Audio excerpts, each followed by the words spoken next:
Hola Ángela. ¿Qué haces, Dani? ¿Cómo estás?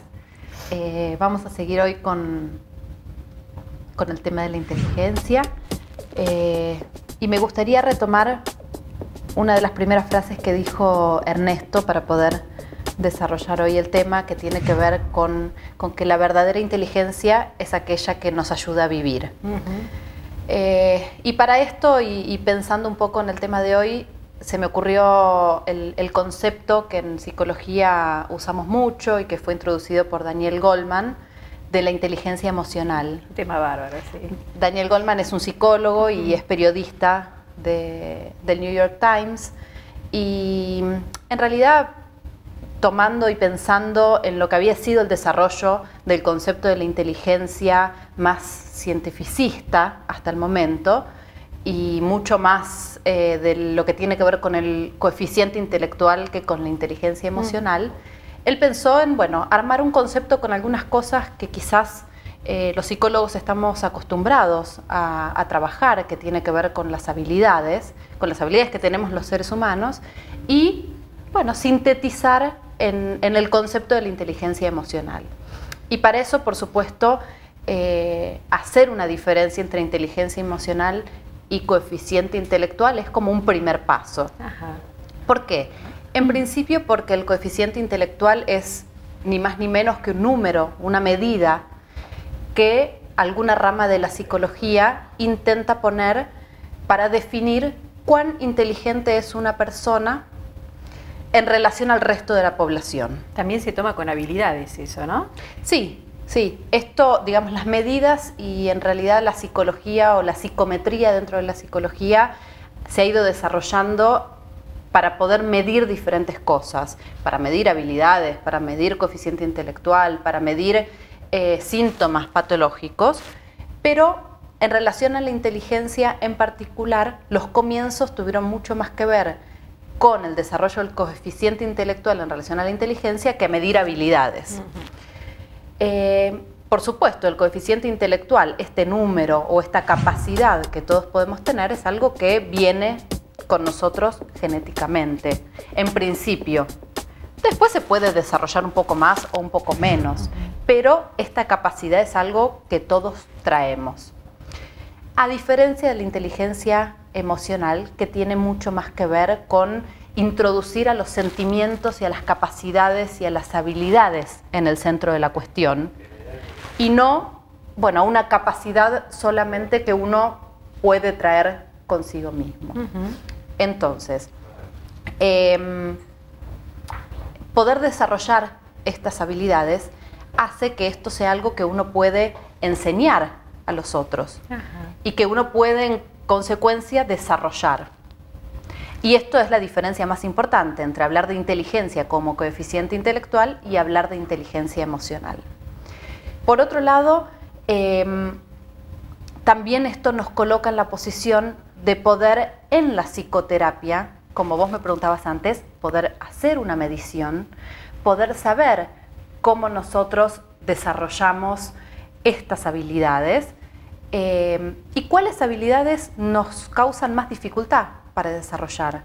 Entonces, poder pensar en la psicoterapia al servicio del desarrollo de la inteligencia emocional quizás es una diferencia que se introduce a partir de la introducción de este concepto. Como para apuntalar esas partes que tenemos débiles o sin poder desarrollar comúnmente. Tiene que ver básicamente con la posibilidad de controlar nuestros sentimientos, nuestros impulsos, poder actuar en los momentos quizás más apropiados. Uno puede, bueno, tener una emoción, sentirla y querer transmitirla y equivocarse en el momento. Entonces, bueno, y generar quizás una situación problemática en donde, bueno, si uno hubiera actuado en otra intensidad o en otro momento, eso habría sido diferente. Claro, hubiera podido resolver, seguramente. Exacto. Entonces, poder controlar eso, poder tener motivaciones propias que nos ayuden a alcanzar objetivos, persistir en la búsqueda de esos objetivos. Todas estas son habilidades que nosotros podemos ir desarrollando y la psicoterapia puede estar al servicio de eso. Entonces, lo más importante para pensar es, en realidad, qué pasa con una persona que tiene un coeficiente intelectual muy alto y una persona que tiene un coeficiente intelectual bajo, y se enfrentan a un mismo problema y la resuelve mucho mejor la persona que tenía un coeficiente bajo que la que tenía un coeficiente alto. ¿Qué es esto? Esto es la capacidad de desarrollar su inteligencia emocional, quizás en una manera dispar del coeficiente intelectual. Esto no quiere decir que la persona que tiene el coeficiente alto no la pueda desarrollar muy bien también, pero digo, no hace al cómo uno se enfrenta a los problemas, si uno es más inteligente o menos. Sino cómo uno está entrenado para eso. Exactamente. Así que, bueno, este era el tema de hoy. Para concluir, me gustaría tomar una frase de Aristóteles que me parece que es apropiada y bueno, inteligente. Como muchas frases de Aristóteles. Para este momento. Y dice así: cualquiera puede ponerse furioso, eso es muy fácil, pero estar furioso con la persona correcta, en el momento correcto, por el motivo correcto y en la intensidad correcta, eso no es tan fácil. Ya lo creo. Uno tiende a hacer eclosión en lugares que no son los adecuados, eso es cierto. Exacto. Y bueno, a mí me toca hacer un poquitito, con este tema, asociarlo algo a la medicina, ¿no? Estoy totalmente de acuerdo con Ernesto.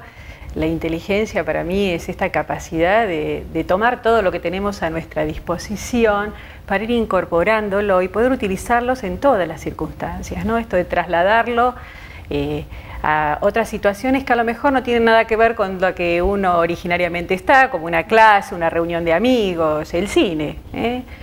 ¿Cuántas veces uno ve una película y encuentra una situación, por ejemplo, madre-hijo, y dice: esto se parece a algo que a mí me pasa, qué manera de solucionarlo? Uno puede incorporar cosas en todos los lugares, en todos los momentos de la vida.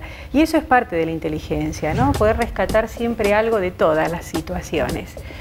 Y muchas veces nos preguntamos: ¿yo qué hago acá en el secundario aprendiendo biología, física, si yo en realidad voy a hacer otra cosa, voy a ser contador, por ejemplo? Y en realidad siempre uno puede sacar provecho de todo. Siempre en el colegio, por ejemplo, esto de aprender, en la época mía ni siquiera venía de las clases del ciclo menstrual, imagínate, ni la profesora de biología hacía esto, y ahora sí se incorpora. ¿Para qué me sirve a mí aprender el ciclo menstrual? Y de la manera en que lo aprenden los chicos, es una pena. Yo creo que el conocerse y poder usar esos conocimientos es parte de la inteligencia de uno.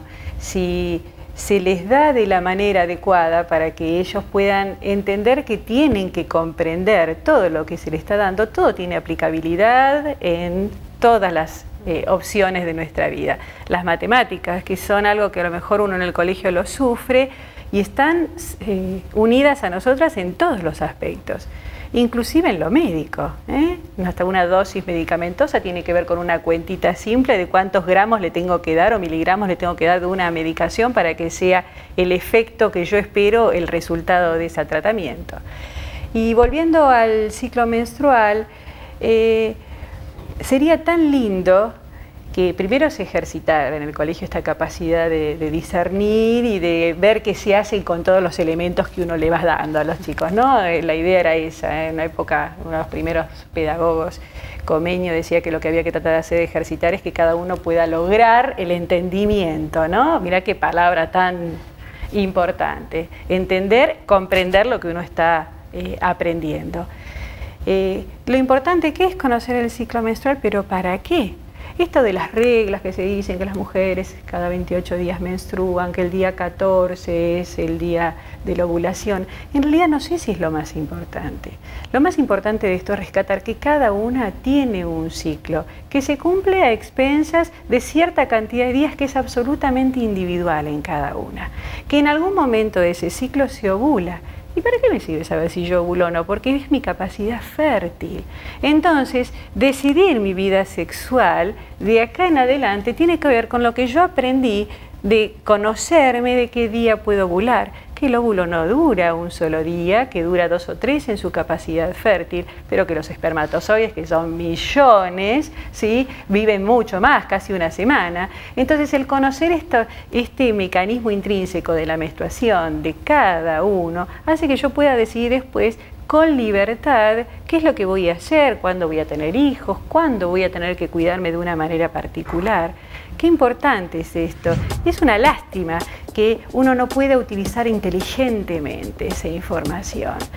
Esto creo que lo más importante es que cuando uno está con el profesional, puede hacer todas las preguntas que quiera. La pregunta más tonta es la que no se hace, ¿sí? Siempre hay que preguntar. Imagínense ustedes la cantidad de posibilidades que se les abren si ustedes se sientan delante del ginecólogo, ¿sí? Del clínico, y le preguntan para qué y por qué. Piensen cuántas preguntas pueden hacer. Es una manera inteligente de quererse, ¿sí? La de conocerse.